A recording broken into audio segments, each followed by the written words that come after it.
Welcome along to Krunching Gears, Season 1, Episode 6. In this episode, I speak with Aaron Johnston.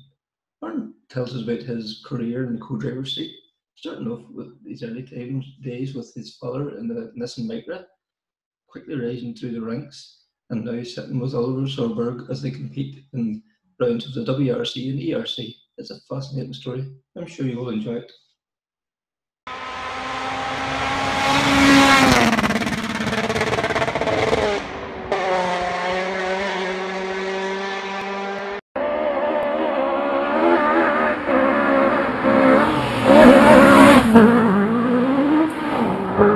What could you do in a works car with works backup, you think, Frank? Take it handy and win every rally around.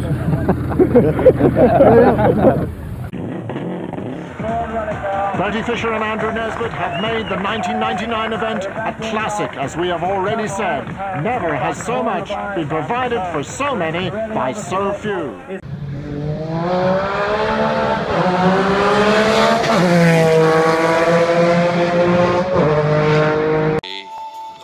Time and the seat of a rally car, because that day and that hour and those minutes I got the bit between my teeth. You know, I really stood up and was counted and said, this is not getting away. I remember when we pulled on our helmets and Donald says to me, what are we doing? I said, we're going for gold, Barrett.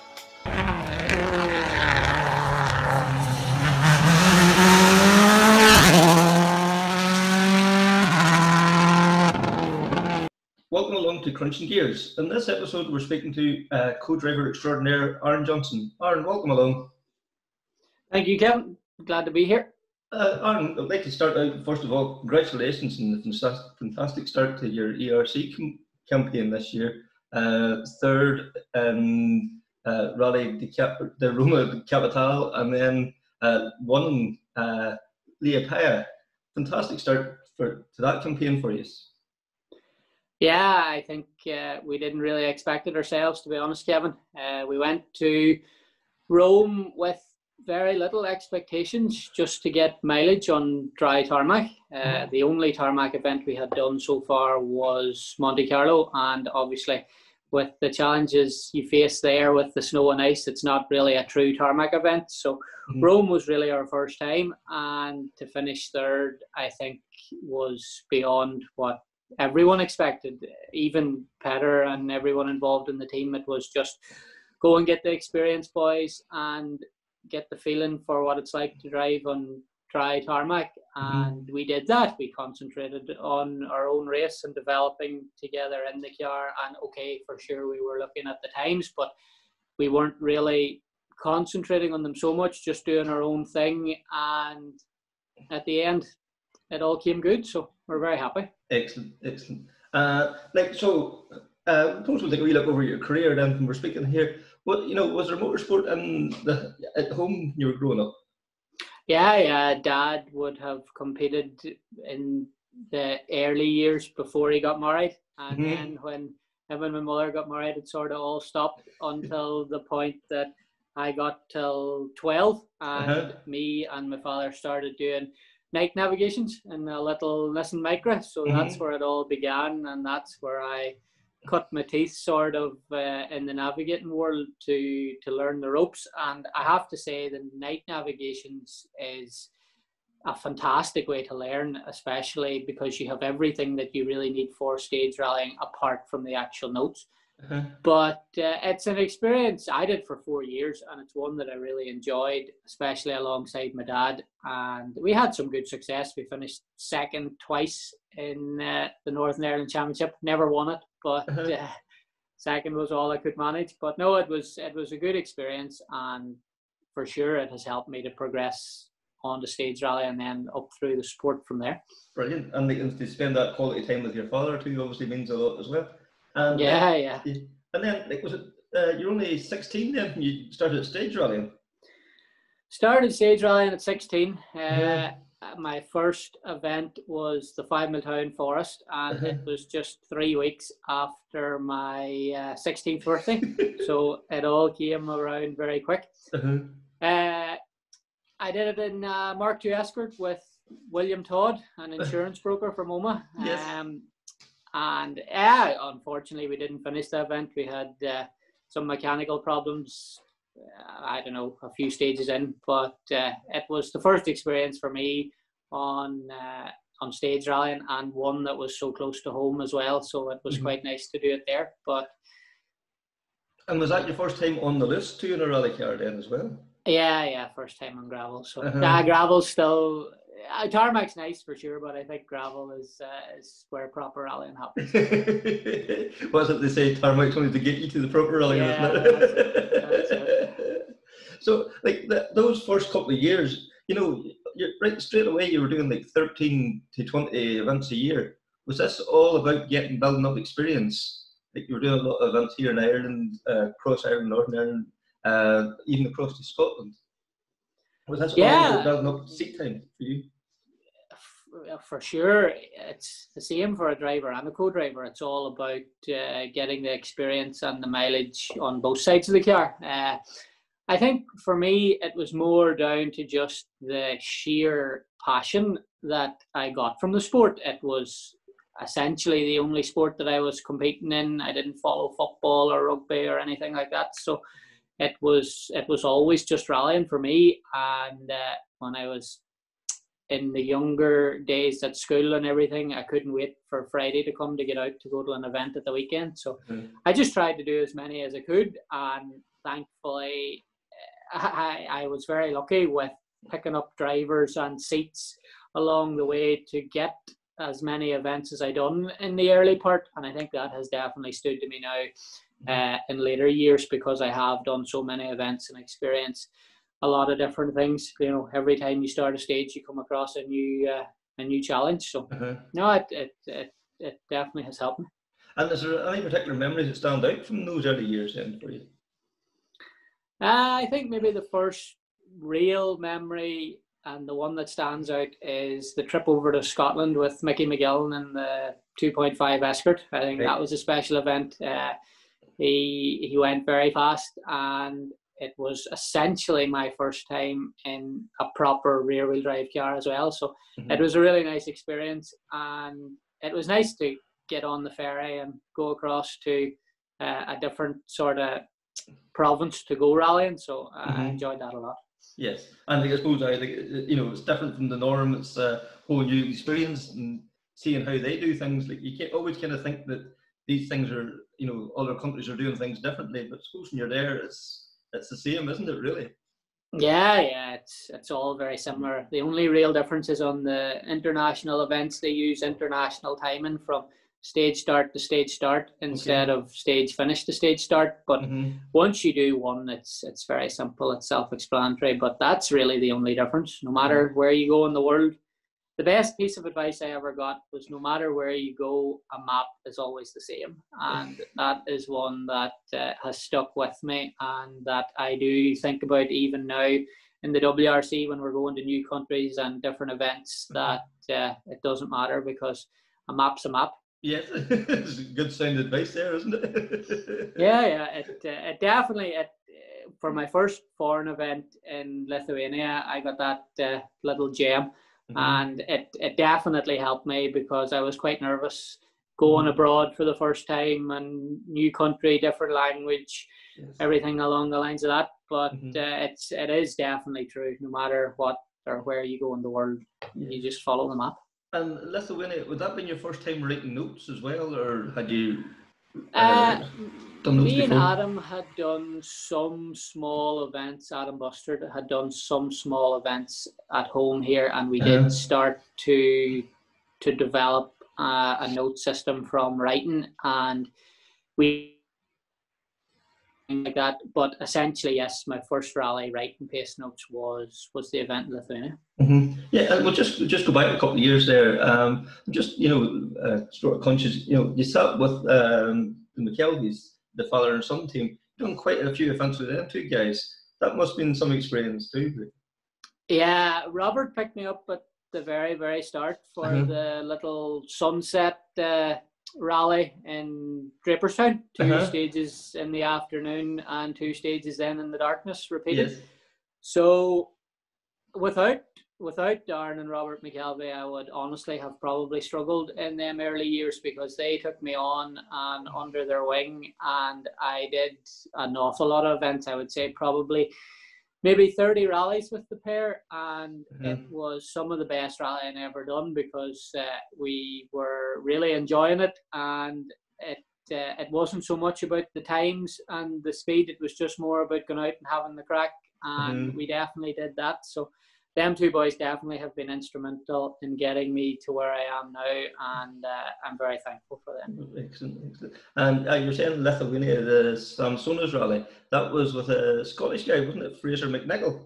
That was with a Scottish guy, yeah. It came about through the rally forums online.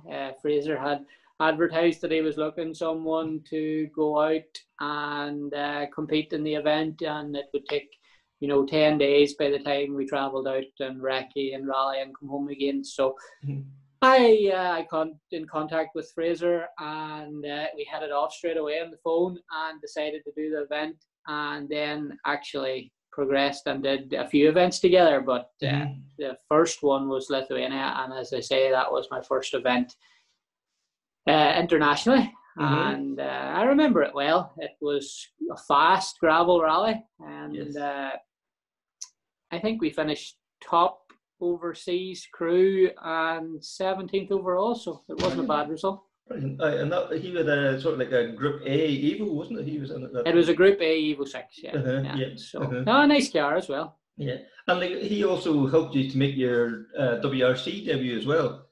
Later that year, you've done the national stage, the Rally GB. Again, another stepping stone for you. Yeah, okay. It was only the national part of the rally, but yes, it was still all the bells and whistles of the WRC event. You just only did the stages once instead of twice, the international field. But we were having a fantastic run up until I think it was the second last stage. We were 4th overall and pushing hard to get on the podium. There was, I don't remember now, maybe less than 10 seconds to 3rd place, and unfortunately we slipped off and got stuck. But that's rallying, as they say. It was a good experience, and one I really enjoyed, I have to say. Okay, of course we were both very disappointed with not getting across the line and over the ramp and everything, but that's just part of the sport. Yeah, unfortunately, sometimes it's a habit of kicking, isn't it? Yeah. So then for 2016, saw yourself, as you mentioned earlier, Adam Bustard, going on to do the Junior British Rally Championship. Again, was this another stepping stone on your development plan?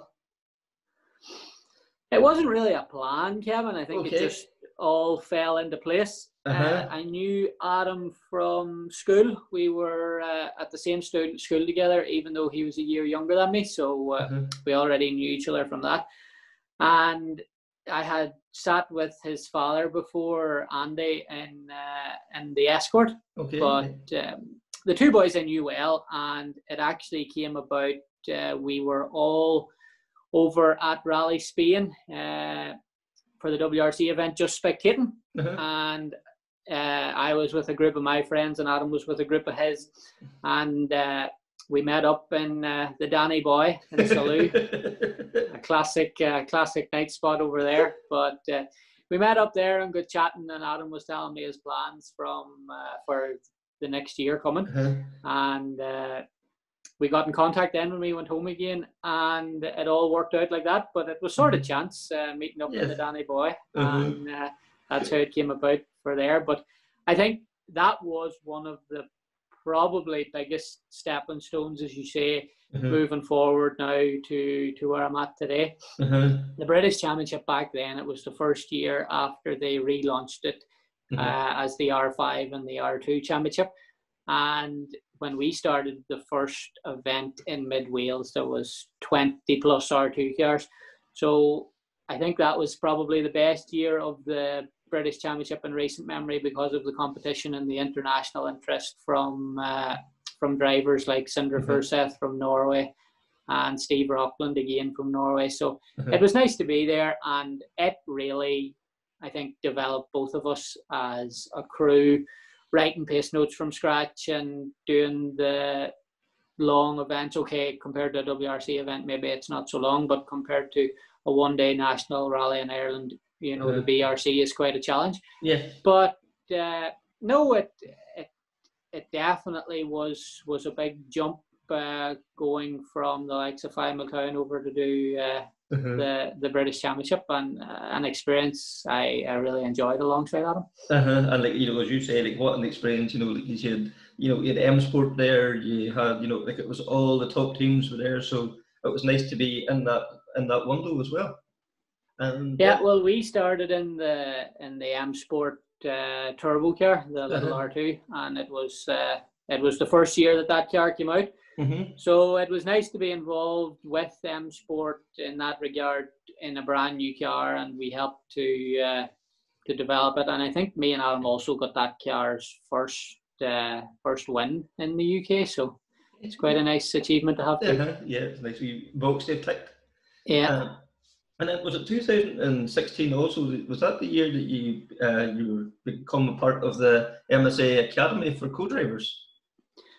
Yes, 2016 also did the Academy program. Again, another really worthwhile experience, and one that I definitely value even to this day. To have the likes of Nicky Grist and Paul Spooner in your contacts on the phone to ring up at any time if you have any queries or questions, it's nice to have. I think also Motorsport Ireland are now doing the same. They're running an academy program, and again, for anyone looking to progress through the sport, you have to get involved and put yourself out there and do the training. It's no different to going to university to learn a degree. So no, definitely the academies, no matter where you do it, is a worthwhile experience, and I took a lot from that. I have to say it definitely helped me. And was it like, obviously it was whenever you were getting the results with Adam that was putting you into their field, I suppose, you know, they were picking up when the results you two guys were getting, so that was kind of shining the light on you to that. There was, the year I did it, I think there was 6 others, so 7 in total, and I was the only one from Ireland over doing it. But it took some effort, you know, time off work and things, and flying over to England to go to the days. But it was worthwhile doing it. It definitely helped me with the likes of talking to the media, and again, pre and post event prep and analysis on how to improve, writing pace notes, fitness. You know, it helped on an awful lot of key aspects as developing as a co-driver. Yeah, brilliant. And then in 2018, you were over competing in France in the Peugeot 208 Cup. Was that part of the Abu Dhabi Racing team? Is that correct? Yeah, that was part of Abu Dhabi Racing's junior rally program. Again, that I think was the next step. Okay, me and Adam had done the R2s in the British Championship the year before, but then to go and do an R2 Championship abroad, such as the Peugeot Cup in France, because it's so competitive with all the local French guys. It's hotly contested, but it was good fun, and I think that's really where I took the next step as a co-driver, because you were going to France, which isn't so English friendly. A lot of the regulations and things are in France, and Google Translate becomes your best friend. But it helped me learn what I was sort of up against in the future with the scale of the events, and especially the gravel events in France are quite difficult, because you do the recce the morning of the event in the rally car, and you only get one pass. So it's quite a challenge, but again, it's all about learning. I think that, you know, you had some good results that year as well too. So it showed that you were obviously putting your effort in was paying off for you. Yeah, it was Mohammed's first time there as well. He had done some events in the Junior World Championship in a DS3, but when you go to France, it's like bringing someone over to Ireland and telling them to do Donegal. You know, you have the local experts that know the stages and know the roads and the setup and things. So we went in very, very fresh and blind really into that championship. And on the second last event of the year, we got a podium. So we were building towards that throughout, and it was another great experience for me, especially with PH Sport that run the Works Citroen rally cars. You know, they're such a professional team, and it was really my first experience at that level with such a dedicated rally team. And I took a lot from them, working with our own engineer and our own representative and coordinator, and building all that for us. It was a great experience, and one now that I've gotten used to working with, obviously, Volkswagen and Skoda that we're with now. Yeah. And then at the end of 2018, the opportunity to come up to sit with Peter Solberg in a pre-event test, ahead of his debut in the Volkswagen Motorsport Polo that year. How did that come about? That was a strange one. I'm very friendly with Chris Peterson, who took me under his wing several years ago and got me the opportunity with Dhabi Racing. And again, Chris phoned me up out of the blue and said, what are you at next week? And I was like, just work. Why? What's up? And he said, Peter Solberg is looking at co-driver for his pre-event test in Spain in the brand new Polo R5. And I said, yeah, be sure, no problem. What do you actually want? I thought it was a bit of a joke at the start, but no, that's how it all started. And two days later, I was on a flight to Barcelona to meet up with Peter to do the test. Yeah, and was that surreal? Like meeting Peter, like I know for myself, I'm a huge fan. Like, what was that like for you stepping off that plane? And I don't know, when did you meet Peter there coming off the plane? Or it definitely was a surreal feeling. I had grown up on watching him on the TV, like in the blue and gold Subaru.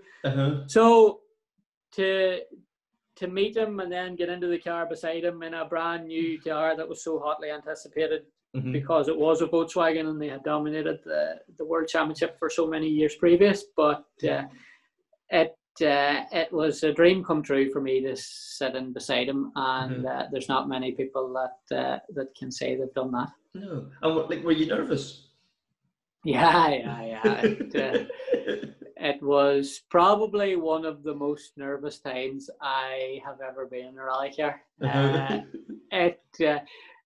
There was no pressure because Peter knew, I was young. I didn't have any real experience in R5 or WRC cars from before that. But we met up the night before the test, stayed in the hotel, had dinner, just talked, and it was probably quite annoying for him because I was asking so many questions that he's probably answered so many times before.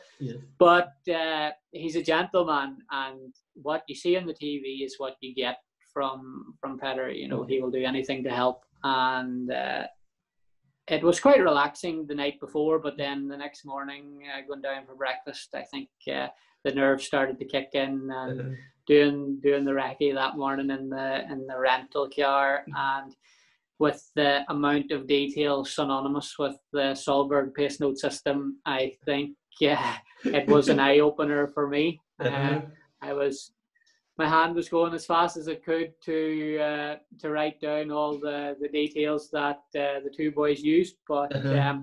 No, it all went very well, and after the first run, Peter gave me a great compliment, and he was very, very happy about the job I had done, and things started to progress from there. Yeah, so that obviously the seed was sown that day. Oliver, Peter's son, then you were on board for the following year with him. Yes, it was about 2 weeks after that. Peter phoned again and said, would I be interested in doing another test this time with Oliver?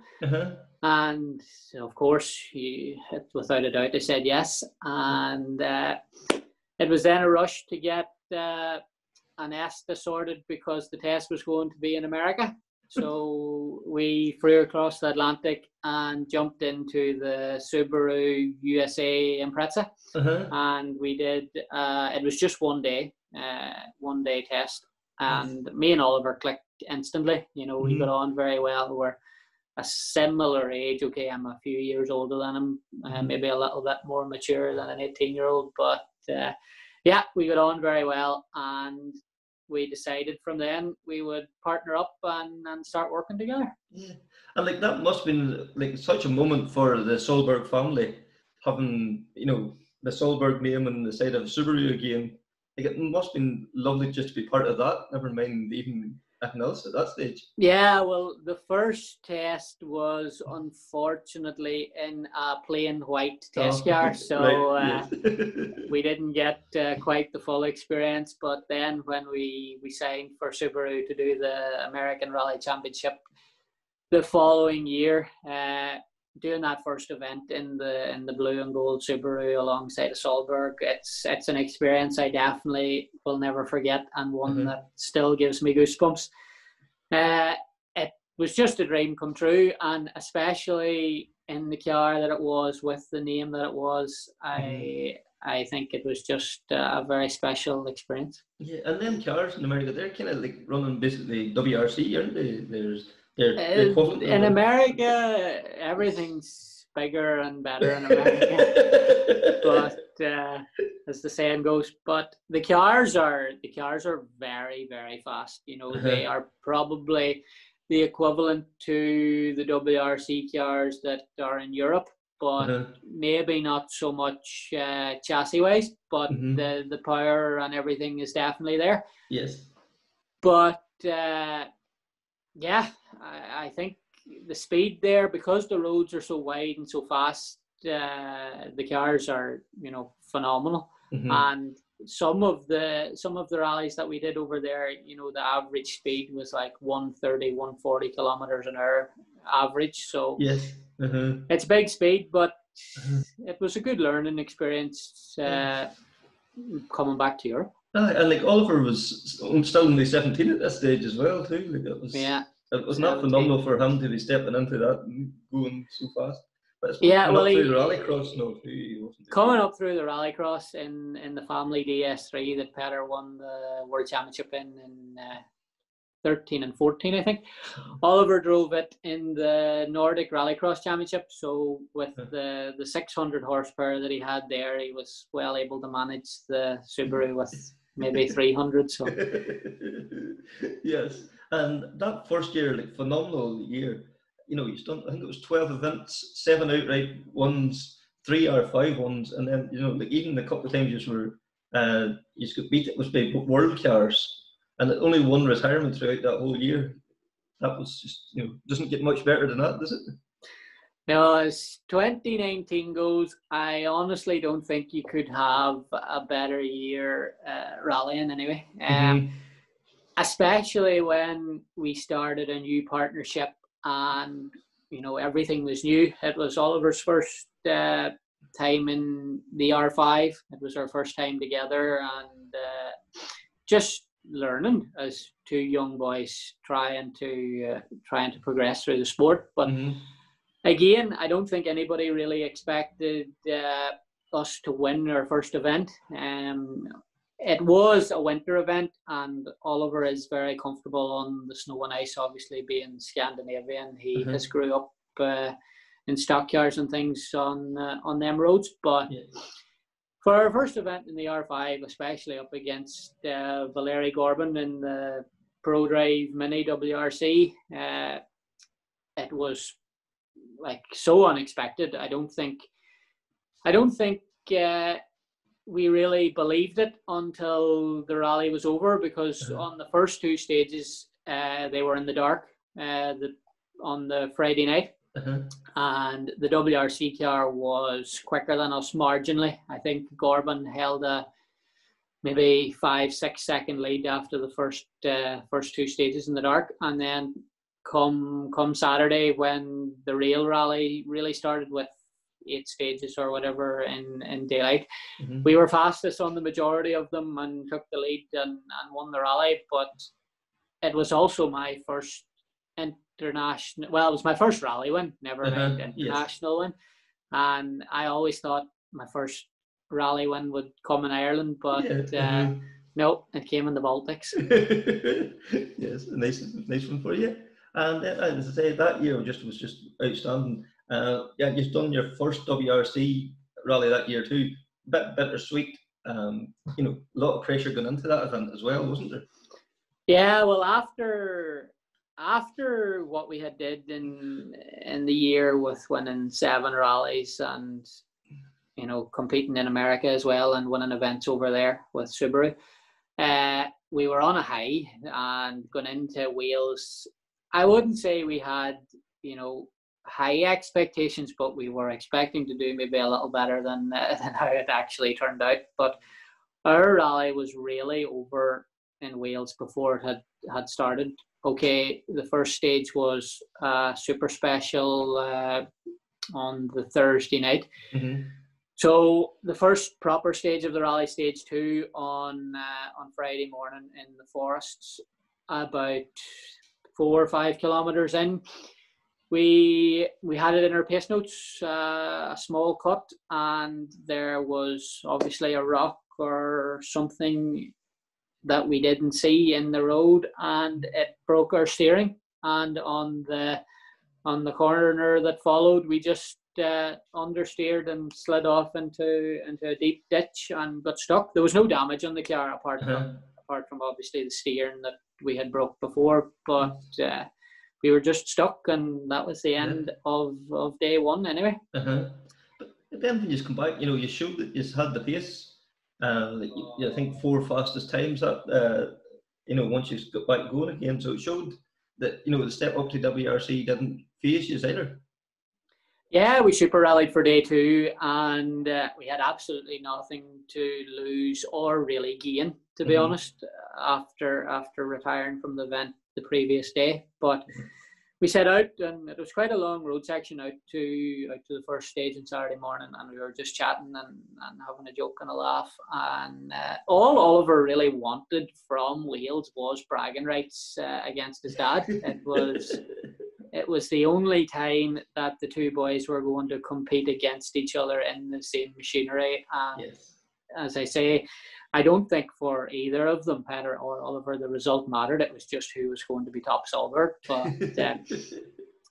we went out on day 2 and decided before we started, we'll just go flat out, see what happens. And we won the first 2 stages that morning comfortably. I don't think there was anybody really next to us, but okay, they were obviously driving because they were still in the rally, where we were just on a wing and a prayer and hoping that it would last. But the 2 first stages we were fastest, beating Kelly, Robinpera and Petter comfortably, but unfortunately bad luck struck again, and on the 3rd stage of the loop, about 500 metres after the start, the Polo just ground to a halt, an electrical problem, but it just wasn't going to be our weekend, I think. There's somebody who didn't want it going well for you. But how good was that to be inside that team then with Petter and Phil Mills, their last event together, Petter stepping away from the sport, and they finished inside the top 10. That must have been fantastic just to see that firsthand. Yeah. Well, on the first stage of the rally on the Super Special, the 2 boys were, I think, 3rd fastest overall in the R5 against the WRC car. So it started off as they meant to go on. I remember Phil had always Wales is his home event, but it was also the 2 boys' favourite event, and it was where they took their first win in 2002. But to come back 17 years later in the R5 and win it there as well on their swan song was phenomenal result. I know he's like Peter's nickname's Hollywood, but like, as a Hollywood tale, wasn't it, the way it all fell together? Oh, it is, yeah. So it couldn't have went any better for them, to be honest. And I think that they done themselves justice, and really made everybody proud on finishing their career like that. So 2020, there was big plans being put in place for the year. Yes, we're still in the polo, and also signed to Skoda Motorsport for 2020 as well. 2020, I think, for everybody was the year that could have been, with everything that has went on with the coronavirus. But we had a jam-packed year. We were doing 13 out of the 14 WRC events. The only one we were missing was Rally Turkey. So unfortunately, it didn't work out like that with the virus and things. And to be honest, 2020 didn't start fantastically for us, but we were just going to get experience. We weren't worried about the results, but of course, as competitors, you want to do as best you can under the circumstances. But Monaco, I think, was a challenge. Of course, it was Oliver's then first event ever on tarmac, and we had did a few days testing in the Alps 2 weeks before. But to go there and set the times that we did, I think, was very encouraging for the years to come. But unfortunately, on day 2, we ran slightly wide on an icy patch and just tapped the bank on the outside and broke the rear suspension. So we had to stop in the stage and fix it. It took us, I think, 17-18 minutes to sort it out. But we botched the car back together, and thankfully it was the last stage of the loop, so we returned to service and the boys fixed it. But I think up until that we were in the top 5 in the R5s and in the top 15 overall, so it was going well. It's just a pity that we had that little misdemeanor. But then in Sweden we started with Skoda. We had done a few days testing again before the event, but Oliver had spent 18 months in the polo before this, and they're both very similar R5 cars, but they both have slightly different characteristics, and it just took Oliver a little time to get used to driving the Fabia. But we made a big step with setup on day 2, and we were much more competitive there, and we were lying in 4th behind Johan Kristoffersen, the world rallycross champion from the year before.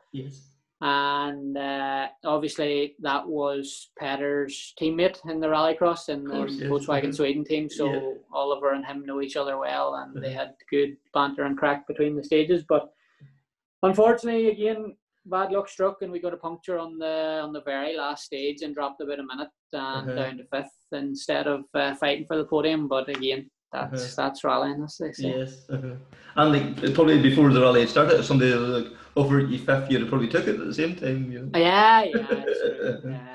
As I say, this year wasn't about being competitive or setting the world alight. It was just get the experience and the mileage under your belt moving forward. And then the whole lockdown thing kicked in. What do you do at that time then to keep yourself active, and if you a regime that you follow and all that kind of thing? It was very difficult as a co-driver. Okay, the drivers can use the simulators and things that everybody seems to have set up in their living room now, but from a co-driver perspective, there's not really so much that you can do.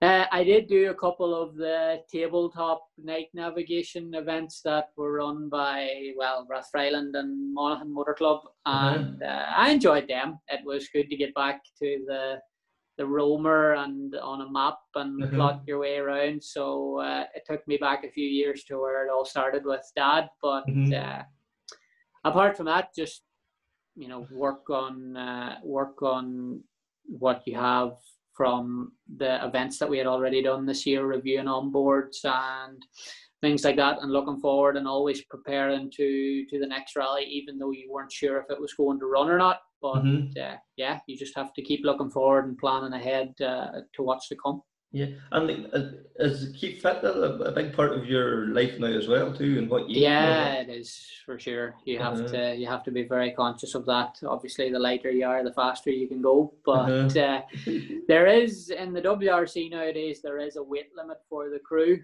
Right. Oliver and I are quite a lot under it, so there is ballast added to the car to make it fair for everybody. But yes, yeah, fitness and dietary and healthy eating and everything is a big part of it as well. Yes, and that builds up your stamina and all too, I suppose. Especially on the long haul events where the likes of Mexico, there it could be 30 plus degrees and maybe 40 plus in the car with your helmet and suit and all on. Your fitness and especially mental strength comes into it a lot. So it's something that you definitely have to work on. Yeah. So yeah, the calendar resumed then in Italy with the ERC in the Rally di Roma. As you said, it was Oliver's first tarmac rally, and then he lost his glasses and then he had a couple of wee niggles. To come away with third, that's phenomenal, isn't it? When you think some of the guys even behind you, have had years of experience. Yeah, Rome. I think, Rome was really the first international event back for everybody, and they did attract a savage entry because of that, and people were just mad to get out and back driving.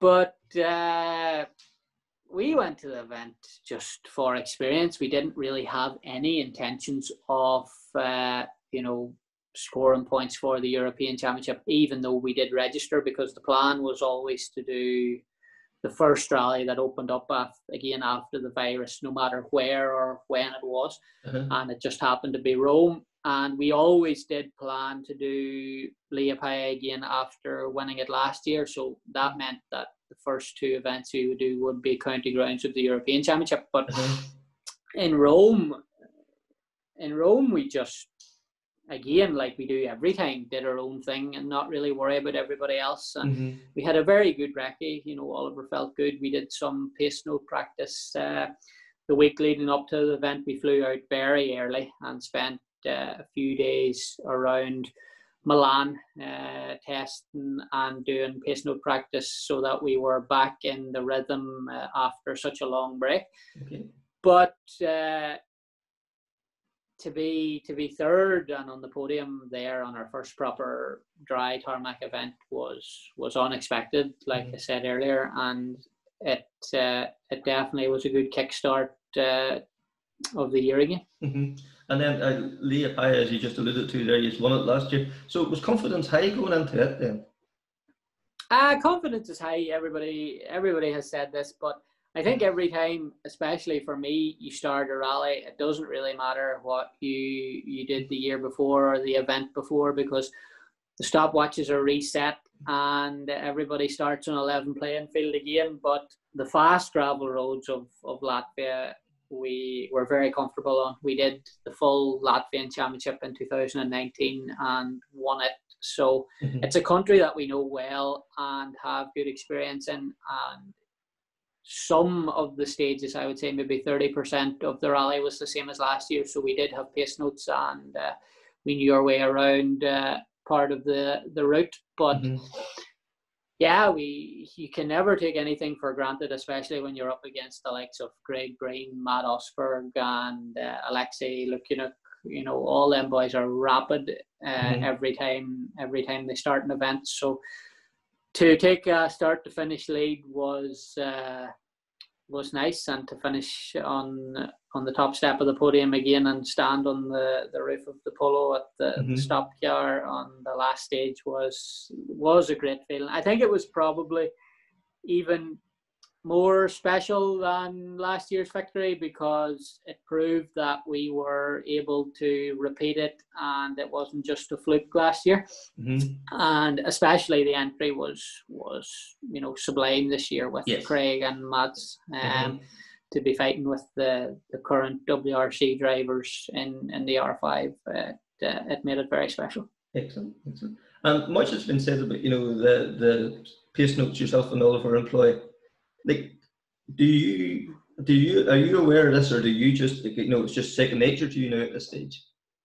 I'm very aware of it. The onboards from Rome and Latvia have went down very, very well with everybody, and the support that everybody has given me and the nice compliments and messages have been overwhelming at times, to be honest. Mm-hmm. But the pace notes are the most detailed, I think, of any driver ever. The only one that comes close is his father.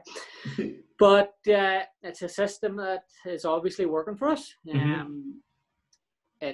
We have spent an awful lot of time together adapting and improving them to work, and it seems to be doing that. So we'll just keep at it. And okay, I think maybe for the future things might have to get a little bit simpler with not so many words, but we will keep the detail and just employ ways to cut down the actual number of words. But it's a system that he learned from his father, and he has built on it himself with his own twist. And yeah, it's detailed, but it's also incredibly accurate, and that's obviously where the speed's coming from too. Mm-hmm. Yeah, it's like a work in progress, as you say. Like, so it's always been refined, and yeah. Mm-hmm. It's always a work in progress. And as I say there, Latvia, some of the stages were repeated this year, and even though we won the rally last year, we made a lot of changes after another year's development and another year's experience on the same road for this year. So I don't think the system will ever be, you know, refined that it doesn't require any work, and we'll always be striving to improve it as we go along. Mm-hmm. And so you're looking forward now to Rally Estonia next weekend. Again, a good event for you last year. Is hopes high going into it again this year?